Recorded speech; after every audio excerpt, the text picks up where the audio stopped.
చెప్పారు, జయరాం రమేష్, ఇవి తప్పితే వీళ్ళు రంగంలోకి దిగి ఇప్పుడు నేను మీకు చెప్తున్నాను కదా, ఇప్పుడు ఆ బంగ్లాదేశ్ ప్రొఫెసర్ చెప్పారు, చెప్పాలి కదా. సో ప్రతిదీ ఎండ్ అయిపోతుంది. సో మీడియా నోరు నొక్కబడుతూ పాలకులు వాళ్ళకు అవసరమైనవి వాళ్ళకు లాభం. కమింగ్ టు తిరుపతి టాపిక్లోకి వస్తే ఒక్కసారిగా అంతర్జాతీయ నుంచి జాతీయం, తిరుపతి కూడా అంతే. తిరుపతిలో ఆ రోజు ఏం జరిగింది, ఎందుకంటే ఎవరు ఇన్వెస్టిగేషన్ స్టోరీ చేయరు. ఇప్పుడు లడ్డూ మీద అంత రాసిన వాళ్ళు, టీటీడీ బోర్డు సభ్యుడిగా ఉన్న ఒక వ్యక్తి స్వామివారి సన్నిధిలో బూతులు తిడితే అక్కడ పనిచేసే ఒక ఉద్యోగిని పట్టుకొని థర్డ్ క్లాస్ అనే పదం అసలు ప్రజాస్వామ్యవాదులు నాగరికులు ఎవరన్నా ఆమోదిస్తారా?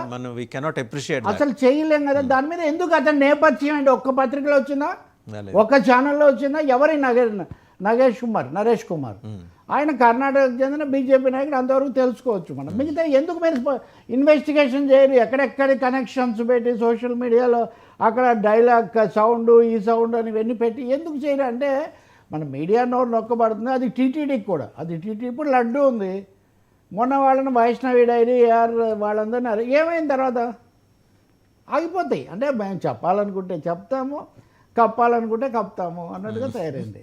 ఇంతకు ప్రధాన అంశం మీరు తెచ్చింది ఏంటంటే ఉద్యోగులు ఉగ్ర రూపం దాల్చారు. అక్కడ చాలా దుర్భరంగా ఉన్నారు. ఏంటి తిట్లేంటి?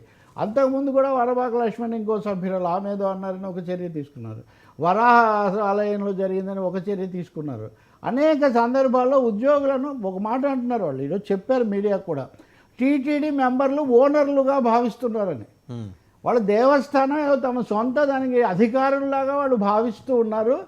ఇది ఎంత దూరం పోయిందంటే నిన్న రాత్రి ఒక బాధ్యత కలిగిన సీనియర్ నాయకుడితో నేను మాట్లాడుతున్నా, ఆఖరుకు ఈవో ఎగ్జిక్యూటివ్ ఆఫీసరు వాళ్ళు కూడా భరించలేని పరిస్థితికి వచ్చింది ఇది.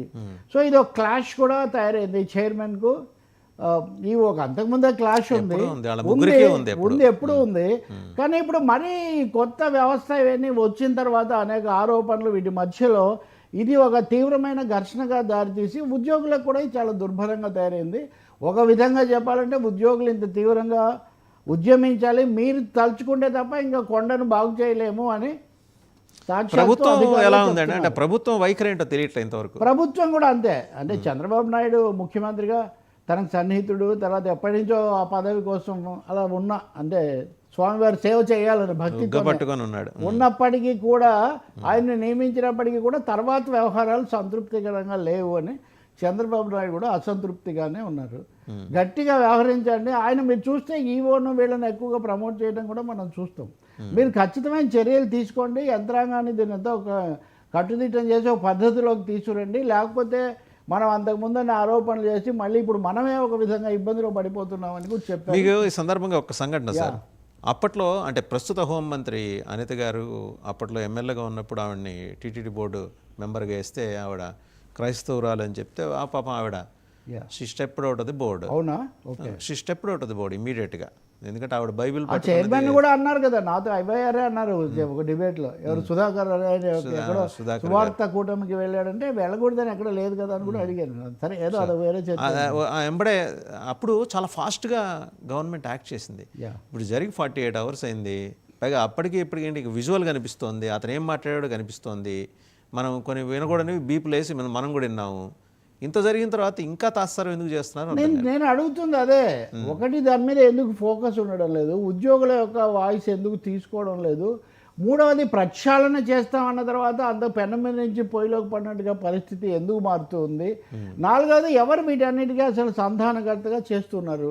పవన్ కళ్యాణ్ ఉదాహరణకు అప్పుడు క్షమాపణలు చెప్పాడు, ఇప్పుడు ఆయన క్షమాపణలు చెప్పాలని చాలామంది అంటున్నారు. 99కి వచ్చిన వాళ్ళ పార్టీ ప్రతినిధి కూడా ఆయన ఢిల్లీ పర్యటనలో ఉన్నారు కాబట్టి లేదు, కానీ ఆయన తర్వాత అయినా వచ్చి ఆయన తప్పకుండా చెప్తారు. ఇట్లాంటి వాటిని ఆయన ఏ రోజు కూడా ఆమోదించారని వాళ్ళు అంటున్నారు.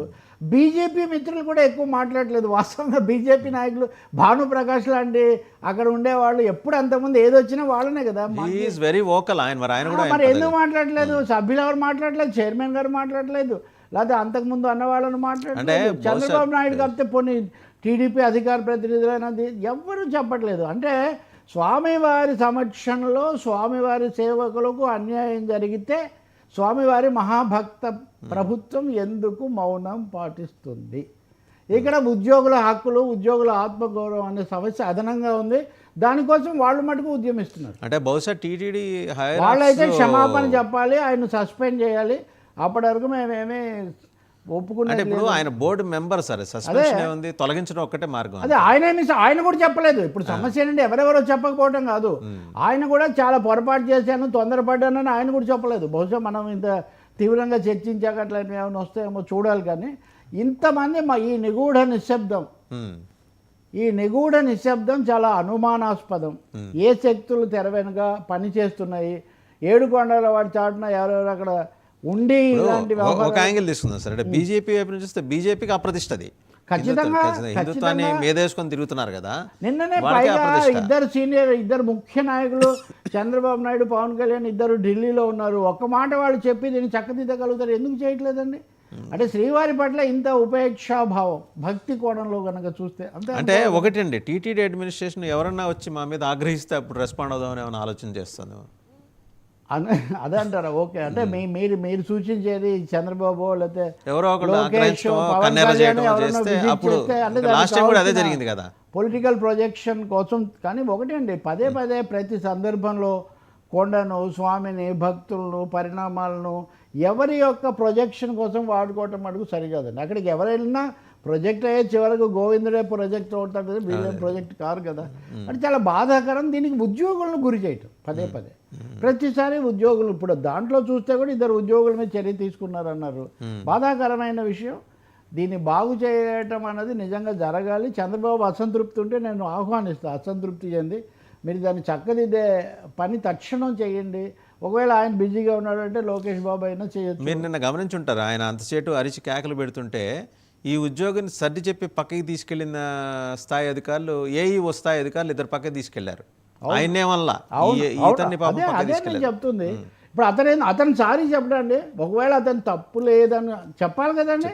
ఇంత రచ్చ జరుగుతుంటే శ్రీవారి దీంట్లో ఎందుకు దీని మీద మౌనం పాటిస్తున్నారు? అంటే తప్పకుండా ఇది ఎక్కడికో పోతుంది, ఎక్కడో మొదలై దాని యొక్క పవిత్రత అవి అంటుంటారు, అవన్నీ కూడా చాలా భంగపడుతున్న ఒక పరిస్థితి ఏర్పడుతుంది. మనోభావాలు ఇక్కడ ఉండవా? ఉంటాయి కదా. ఇప్పుడు మనోభావాలు ఉద్యోగులకు ఉండవు, భక్తులకు ఉండవు, శ్రీవారికి ఉండవు. ఏందండి ఇది? ఇక తెలంగాణ అంశానికి వస్తే తెలుగుదేశం రీఎంట్రీ మీద ఏమన్నా బీఆర్ఎస్కి సందేహాలు ఉన్నాయా సార్? తప్పకుండా మొన్న కేసీఆర్, కేటీఆర్ వాళ్ళు తెలంగాణ